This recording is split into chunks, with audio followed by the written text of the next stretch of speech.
मैं ना कुछ ऐसे टॉपिक्स छेड़ूंगा जो थोड़े सेंसिटिव है। अब देखो, बाबा साहेब का नाम ही अब सेंसिटिव हो चुका है। मतलब वो दलित तो थे नहीं, बिकॉज जो इंसान बुद्धिस्ट कन्वर्ट हो चुका है वो ही इज नो मोर अ दलित। फिर भी अगर मैं उनका नाम भी लेता हूँ तो यार this could cause controversies.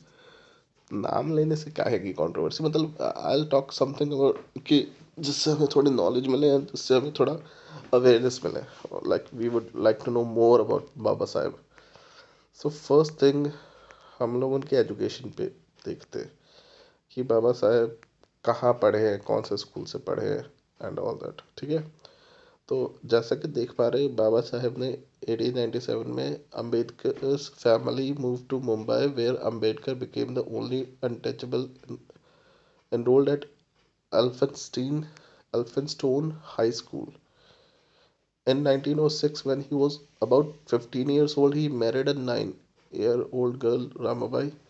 So 1907 तक तुम देख पा रहे हो कि he passed his matriculation examination, and in the so following year he entered Elphinstone College. So as you can see कि जो ये पढ़े 10-11 साल, ये एक अंग्रेज़ों के स्कूल में पढ़े हैं जो कि मुंबई में था। ठीक है, अब जब वो भी 10 साल में, यानी फर्स्ट क्लास से, क्योंकि पहले नर्सरी केजी नहीं हुआ करती थी, फर्स्ट क्लास से शुरू होता था, 10th पे तक स्कूल खत्म हो जाता था और 11th से कॉलेज स्टार्ट होता था। ठीक है, अब ऐसा इसमें विकीपीडिया में लिखा है तो मे बी मोस्ट प्रोबेबली सच ही होगा। तो होगा क्या, मतलब मोस्ट प्रोबेबली यही फैक्ट है।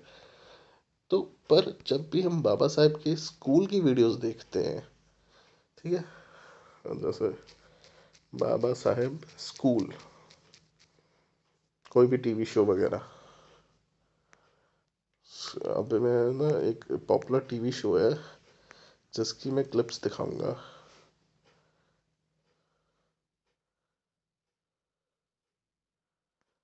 हाँ, तो बाबा साहब अम्बेडकर, बाबा साहब स्कूल टीवी शो लिख के करता हूँ तो थोड़ा सा वो वाली क्लिप्स आएंगे जो हमें फाइंड आउट करनी है। हाँ, ये देखो भाई। अभी आपको पता है यूट्यूब है, आपको दो ऐड दिखाए बिना तो आपको वीडियोस के पास जाने नहीं देगा। And अब हम चेक करेंगे कि बाबा साहेब, महानायक डॉक्टर बी आर साहब की शांति व्यवस्था भंग हो तुम सब पकड़ोगे। तो जैसा कि पता चलता है कि मतलब तुम लोग ज़्यादा सर्च कर पाओगे तो तुम लोग इनके स्कूल की वीडियोस देखते हैं। स्कूल की वीडियोस में साफ साफ दिखाते हैं कि इनके साथ बोरे वाली डिस्क्रिमिनेशन होती है एंड ऑल दैट होता है। अब हमें यहाँ पे ना थोड़ा रिसर्च करना, समझने की कोशिश करनी है कि बोरे वाली डिस्क्रिमिनेशन क्या, ये एल्फिंस्टोन हाई स्कूल जो अंग्रेज़ों का स्कूल था वहाँ होती थी। करता कौन था, अंग्रेज ट्यूटर्स करते थे। वो भी मुंबई में है। मतलब आपको समझना चाहिए कि that is in Mumbai, but जो टीवी शोज़ में सेटअप दिखाते हैं वो कि हाँ किसी गांव में ये सब दुर्व्यवहार हो रहा है। ठीक है, and after that and if we have something more to find out, no water, हाँ, नो पियर नो वाटर, इस तरह की चीज़ें हुआ करती। तो मतलब पीपल विल हैव टू से कि ये सारा कुछ जो किया है, ये बाबा साहेब के साथ जो हुआ है वो इस अंग्रेज स्कूल में हुआ है। मतलब किसी गांव देहात के स्कूल में नहीं, जैसा हमें वीडियोस में दिखाया जा रहा है। और अंग्रेज भी वहाँ पढ़ते होंगे, उन्होंने ऐसा किया। मतलब और ये नहीं है कि भाई हायर कास्ट के लोग नहीं पढ़ते होंगे, भाई वो भी पढ़ते होंगे। अब चलो देखते हैं बाबा साहेब की कास्ट क्या है। मतलब सारा हल्ला है तो बाबा साहेब की कास्ट पे हल्ला है ना। तो तुम लोग अगर थोड़ा सा गूगल वगैरह सर्च करोगे तो यू वुड फाइंड कि बाबा साहब महार कास्ट के थे। अब सवाल ये उठता है कि महार कास्ट है कौन।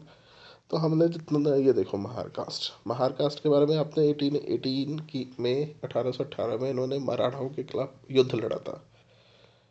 बड़ा फेमस युद्ध था। उसके नाम क्या बोलते हैं उसका, नाम भी उसका बड़ा फेमस सा है। अब मैं गूगल की कर लेता हूँ, 1818 वॉर। ठीक है। हाँ, बैटल ऑफ कोरेगांव। अब उसमें अंग्रेज़ों की तरफ से महार लड़े, मराठे उनके अगेंस्ट थे। मराठे 300 महारों के आगे 40-50 हज़ार मराठे हार गए, ऐसा स्टोरी में बताया जाता है। चलो थोड़ी डिटेल्स देख लेते हैं, डिटेल्स में देख के आप लोगों को भी मज़ा आएगा।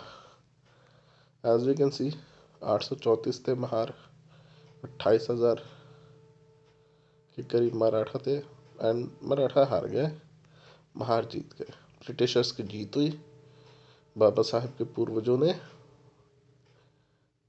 मतलब मराठाओं को हरा दिया, और इसको सेलिब्रेट भी करते हैं। 200 साल में तो बड़ा हंगामा हुआ था, और हंगामे में जेएनयू घुसा हुआ था। मतलब भाई, जिसकी सेलिब्रेशन वो करे ना, जेएनयू घुसा रहता है। तो we will get to know more कि क्या है बैटल ऑफ कोरेगांव। इतना समझ आ रहा है कि जिस कास्ट को मराठाओं ने पानी नहीं पीने दिया, जीने नहीं दिया, खाने नहीं दिया, थूकने का भी अधिकार नहीं दिया, उसमें भी आगे मटका रखवाते थे, वट एवर, ऐसा स्टोरीज में बताया जाता है। उनके पास all of a sudden Spartans की जैसी पावर आ गई, and they just simply attacked.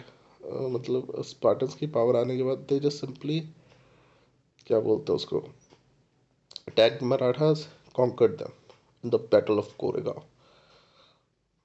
और वो भी देश के साथ नहीं, देश के खिलाफ लड़ते हुए, और उसे अपने ये प्राइड की वॉर मानते हैं। भाई, एक तो अंग्रेज़ों को जितवा रहे हो, जैसे सिखों ने भी, राजपूतों ने भी जितवाया अंग्रेज़ों को, तो यार ये उनके लिए प्राइड की बात नहीं है, शर्म की बात है, लानत की बात है। बट नहीं, तुम दिखाते हो कि जिस मतलब जो मुगलों के खिलाफ लड़े मराठा, वो डिस्क्रिमिनेटरी थे, पेशवा ब्राह्मण वो डिस्क्रिमिनेटरी थे, इसलिए लड़ना पड़ा। भाई, मैं तो मानता हूँ यार, होंगे, अगर दलितों में इतनी कूड़ और कड़वाहट है अपर कास्ट के अगेंस्ट, तो मैं मानता हूँ कि यार अपर कास्ट ने उतना गलत किया होगा तभी है। वैसे 80% ऑफ द स्टोरीज फैब्रिकेटेड होगी, बट कुछ सच्चाई होगी, जिस वजह से इतना दर्द है दलितों के मन में। बाकी कई दलित जिन तक सीधा बोलते, आपकी बहन या बेटी कोई शादी करती है दलित के साथ, तो यार तुम्हें ब्राह्मण या अपर कास्ट की बहू या बेटी चाहिए क्यों? मतलब ये तो इंडिपेंडेंट डिसीजन है, वो मुसलमानों के साथ शादियाँ कर लेती हैं जैसा कि आते हैं, बट दलितों के साथ नहीं करती। अब ये एक ऐसा प्रेम है, तो मतलब इस तरह से भी इंस्टिगेटिंग कमेंट्स आते हैं कि क्यों नहीं करती, या तुम करने क्यों नहीं देते। मतलब वो मुसलमानों से आशिकी करने के लिए नहीं रोक पा रहे हैं, बट दलितों से रोक लेते कि सक्सेसफुल अनसक्सेसफुल वट एवर। तो इसका मतलब प्यार कुछ नहीं होता, इसका मतलब प्यार चेहरा देख कर होता है। मुसलमान थोड़े ज़्यादा हैंडसम होंगे, मतलब अब इस कंक्लूजन पे मैं क्या बोलूँ बताओ। तुम लोग ही कह रहे हो ना कि दलितों के साथ नहीं जाने देते। चलो बाबा साहब की तो बात ये है कि बाबा साहब के तो पीवी भी ब्राह्मण थे, अनदर। और बाबा साहब के बारे में और भी पढ़ो, जानो कि बाबा साहब फैमिली क्या थी, उनके फादर का क्या रैंक था, उनके ससुर जी का क्या रैंक था। You people all need to know. तो जो सतपाल जी थे, मतलब बाबा साहब के जो फादर थे, वो किस रैंक पर थे हम लोग जानने की कोशिश करेंगे। Ramji Maloji Sakpal, an army officer, officer लिखा है ध्यान देना, सूबेदार लिखा है, सूबेदार रैंक को ऑफिसर रैंक माना जाता है। यानी पुअर नहीं, बाबा साहब पुअर नहीं थे, ऑफिसर के लड़के थे। तो देखते सूबेदार और मदर रैंकिंग में किस लेवल पे आता है।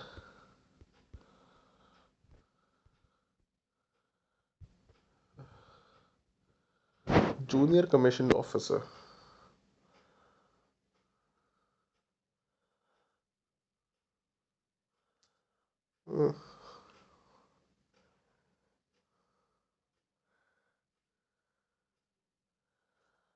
जहाँ तक मुझे पता है, सूबेदार मतलब सिपाही वगैरह से तो 3-4 रैंक ऊपर ही होता है। आप लोगों को भी पता है, आप लोग भी तो रिसर्च वगैरह करते ही हो थोड़ी बहुत। बाबा साहब के ससुर सूबेदार साहब, पापा सूबेदार साहब। मतलब पढ़ाई लिखाई में ज़्यादा दिक्कत आई नहीं होगी मुंबई में, अच्छे से पढ़ाई लिखाई होगी होगी बाबा साहब की। एंड फिर उसके बाद बाबा साहब बने कैसे, लेट्स टॉक अबाउट दैट। सुनने में आया कि उनको किसी गुजरात के राजा ने लंदन वगैरह, फॉरेन वगैरह पढ़ने के लिए 8 10 12 साल तक के लिए भेजा कि बाबा साहब पढ़ पाए, पढ़ के वापस आए। वो कांग्रेस में डायरेक्टली शामिल नहीं होते थे, कांग्रेस उनको रिस्पेक्ट नहीं करती थी, बड़ी दिक्कतें चलती थी। फिर उसके बाद क्या हुआ कि 1946 में अगर कॉन्स्टिट्यूशन लिखना है तो उसकी कॉन्स्टिट्यूशन असेंबली भी होगी। और वो ऐसा ही नहीं है, ये नहीं कि कोई भी आके, पहले इलेक्शंस होते थे कॉन्स्टिट्यूशन असेंबली के लिए। तो उस कॉन्स्टिट्यूशन असेंबली में शामिल होने के लिए बाबा साहब को मुस्लिम लीग की सपोर्ट की ज़रूरत पड़ी, क्योंकि वो अपना इलेक्शन हार गए थे। तो मुस्लिम लीग का बंगाल साइड पे दबदबा था, तो उन्होंने उस तरफ से उनको मनोनीत करके भेज दिया इंडियन पार्लियामेंट में या इंडियन कॉन्स्टिट्यूशन असेंबली में, जहाँ पे वो कॉन्स्टिट्यूशन लिखने वालों में से वन ऑफ द मेंबर थे, चेयरमैन थे। मतलब और भी 100 150 लोग हैं जो नाम में, राजेंद्र प्रसाद, BN राव वगैरह, बाबा साहब भी वन ऑफ देम थे। मैंने आर्किटेक्ट और 100% क्यों क्रेडिट दिया जाता है, दैट इज समथिंग पॉलिटिकल, और that is something which is coming out of Dalit supremacy, Dalit revival. But Dalit का बाबा साहब तो बुद्धिस्ट हो चुके थे ना बाद में, मरने से पहले तक। तो ठीक है, चलो दलित थे, बाद में हिंदुज्म से नाराज हो गए, बुद्धिस्ट हो गए, वट एवर, ठीक है, मान गए, मानते हैं हम। देन कम्स के, जिस मुस्लिम लीग ने बाबा साहब को भेजा, अगले 2 महीने में टी डे करवा दिया कोलकाता में कि भाई हमको अगला अलग देश दो, नहीं तो हम खत्म मार देंगे, मतलब हम, मतलब कत्लेआम मचा देंगे। इंडियन कॉन्स्टिट्यूशन असेंबली में बाबा साहब मुस्लिम लीग की सपोर्ट से गए। बाबा साहब का एक फ्रेंड भी था जो कि पॉलिटिकल मेंटर भी था, जिसके शायद मंडल जी कहते हैं उनका नाम, देवेंद्र नाथ मंडल ऐसे ही कुछ। चलो हम लोग पहले नाम ही सर्च कर लेते हैं, ताकि डेटा में ना कभी कोई वो ना रहे।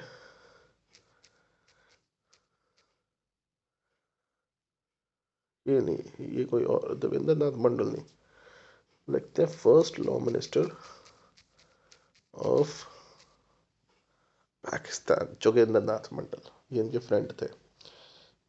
भाई ये भी दलितों का मतलब उत्थान करने के लिए गए थे पाकिस्तान। मतलब बाबा साहेब भारत के दलितों का उत्थान करने के लिए ये गए थे, पाकिस्तान के दलितों का उत्थान करने के लिए। उत्थान तो कर नहीं पाए, बस 2 3 साल रहे पाकिस्तान में, मुसलमानों की वजह से दलितों की कोई एग्जिस्टेंस नहीं, कोई वैल्यू नहीं, कोई अहमियत नहीं, वापस आ गए भारत। मतलब बाबा साहेब और जोगेंद्र नाथ मंडल ने पॉलिटिकल सपोर्ट लेने में बहुत हेल्प की। ओ पॉलिटिकल पार्टी भी देखो, मुस्लिम लीग, सलाम बाबा सलाम। एक लॉ मिनिस्टर बने पाकिस्तान के, एक बने इंडिया के। अब जहाँ पे हिंदू है वो तो बेचारा कुछ बोलता नहीं, कुछ कहता नहीं, सबको सम्मान देता है, तो बाबा साहब रहे लॉ मिनिस्टर। अब जहाँ इस्लाम आ जाए, वो तो भाई, मतलब अब तो दलितों का नामो निशान भी नहीं है बांग्लादेश और पाकिस्तान में। जिन दलितों को बचाने के लिए जोगेंद्र जी गए थे, नामो निशान भी नहीं है।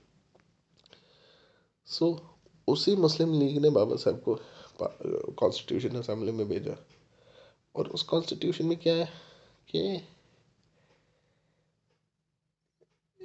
फ्रेटर्निटी, इक्वलिटी, वो सब तो फ्रेंच में भी है ना, फ्रेंच कॉन्स्टिट्यूशन में मोस्ट ऑफ द थिंग्स, वो प्रेम्बल वगैरह तो वहीं से लिया हुआ है। एंड एक बार एक ट्यूटर था दिव्य कृति करके, हाँ ये कह रहा था दिव्य कृति सर, ये कह रहे थे कि अगर बाबा साहेब ना होते ना, तो औरतों को वोटिंग का राइट नहीं मिलता। मैंने जाके गूगल पे सर्च किया, तो औरतों को तो वोटिंग का राइट 1791 में फ्रेंच रेवोल्यूशन के बाद ही दे दिया था फ्रांस ने, एंड 1908 से स्टार्ट होकर पूरे यूरोप एंड पूरे मैक्सिको वगैरह, मतलब हर एक देश तक वोटिंग राइट्स पहुंच रहा था। India came at a very latest stage at 1940 50, you should say 50, जब कॉन्स्टिट्यूशन लास्ट इनेक्ट हुआ। तो India was not an early, मतलब पूरी पॉपुलेशन को और औरतों को वोटिंग राइट्स देना या इक्वल राइट्स देना, ये सब दुनिया में हो रहा था। So that's why India adopted. ये कोई बहुत ही रेवोल्यूशनरी चीज़ नहीं थी।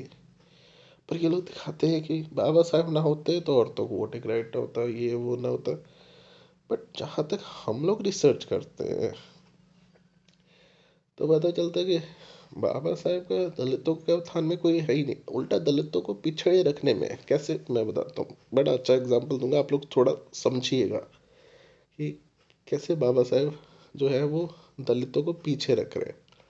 रिजर्वेशन लिया है 10-15% जो इनिशियल स्टेजेस में होगा, उसमें ये है कि एक बार जो, जैसे टीना डाबी है, उसके ग्रैंडफादर वगैरह एक बार आईआरएस बन गए, आईएएस बन गए, तो ये नहीं कि हाँ उसने ए या बी ग्रेड की जॉब ले ली तो उसका रिजर्वेशन कैटेगरी से हट गया, वो जनरल बन गया। नहीं, सामाजिक उत्थान करने का या श्रेणी में उत्थान करने का कोई मकसद नहीं है इस रिजर्वेशन सिस्टम का। इसका ये है कि जो बन गया अब वही अपने बच्चे को अच्छी एजुकेशन दे पाएगा। ठीक है, जो दलित और रिजर्व कैटेगरी में बन गया, तो उसी का बच्चा अच्छी पढ़ाई की वजह से उसी का बच्चा आईएएस आईपीएस या जो भी अच्छे रैंक्स पालेगा। पर जो असली में दलित है, जो अभी भी झाड़ू लगा रहे हैं रोड्स पे, जो असली में बैकवर्ड है, उनका क्या उत्थान हुआ? जस्ट थिंक कि जो तो टीना डाबी वगैरह के पूर्वज थे, पढ़ लिख गए, उसके फादर भी बन गए, वो भी बन गई, वो फिर रिजर्वेशन कैटेगरी का फायदा उठा रहे हैं। तो जो असली वीकर सेक्शन का बंदा है, जो दलित है सही मायने में, वो इसी रिजर्वेशन पॉलिसी की वजह से वो तो अपने बच्चे को पढ़ा ही नहीं सकता।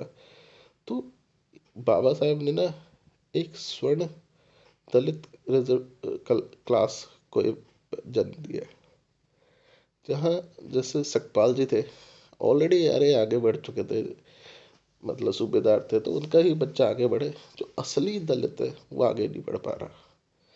तो अगर जो रिजर्वेशन है वो इस तरह से हो कि दलितों को जनरल कैटेगरी में डालने की कोशिश की जाए, मतलब जो जो हो पा रहे हैं, ए बी ग्रेड की जॉब्स ले पा रहे हैं, ताकि जो रियल वीकर सेक्शन है उसको अगली बार मौका मिल सके एग्ज़ाम देने का, तब जाके कंट्री की प्रॉब्लम सॉल्व होंगी। नहीं तो जो एग्जिस्टिंग रिजर्वेशन सिस्टम है उसमें तो जो आगे बढ़ गया वही अपनी जनरेशन को आगे बढ़ाएगा। तुम लोग इस बात पे सोचना, तुम लोग देखना कि पूरे कमेंट्स में मैंने एक भी गलत कमेंट नहीं किया, एंड मैं सही पॉइंट्स को रेज करने की कोशिश कर रहा हूँ। तो अगर अगर सही में चाहते हो कि बाबा साहेब या दलित्स का कुछ हो, बेहतरी हो, तो तुम्हें ना सोच बदलनी पड़ेगी। एंड भाई मैं तो सीधा मानता हूँ कि अगर दलितों के मन में खटास है तो हिंदुओं की भी गलती होगी, जो अपर कास्ट हिंदूज हैं उनकी। एंड बाकी तो यार अभी बुद्धिज्म का चल रहा है, आधे बुद्धिस्ट बनने की कोशिश कर रहे हैं। कंट्री को एक तरह से वीक करने की कोशिश है, क्योंकि सब एक तरह से नहीं सोच रहे। कोशिश करो एक तरह से सोचने की। इस तरह का तो ट्यूटर्स अच्छा है, ट्यूटर है, अच्छा आदमी है, बट कहीं ना कहीं जब हम मैनिपुलेट करता है हमें पता चल जाता है कि ये भी विकृति कहाँ मैनिपुलेट कर रहा है। बाकी मैंने अपने एक एक पॉइंट को प्रूव करने की कोशिश की, एंड आई होप सो कि लोगों को मेरा पॉइंट व्यू पॉइंट समझ आया हो पूरा टॉपिक। एंड भाई सब्सक्राइब वगैरह कर देना, क्योंकि यार यही सब्सक्रिप्शन जो है ना, यही मतलब मुझे एक बड़ा चैनल बनने में हेल्प करेगी, तब मैं अपने व्यूज़ और ज़्यादा प्रोफाउंडली लेकर आ पाऊँगा। एंड आज काम है, सही भी हो जाएगा। बट टू सपोर्ट मी यार, अगर लगता है कि मेरे व्यूज़ ठीक है, I am bringing some good information for you all, then do support me. ठीक है, चलो टाइम आ गया वीडियो अपलोड करने का। Bye, good night.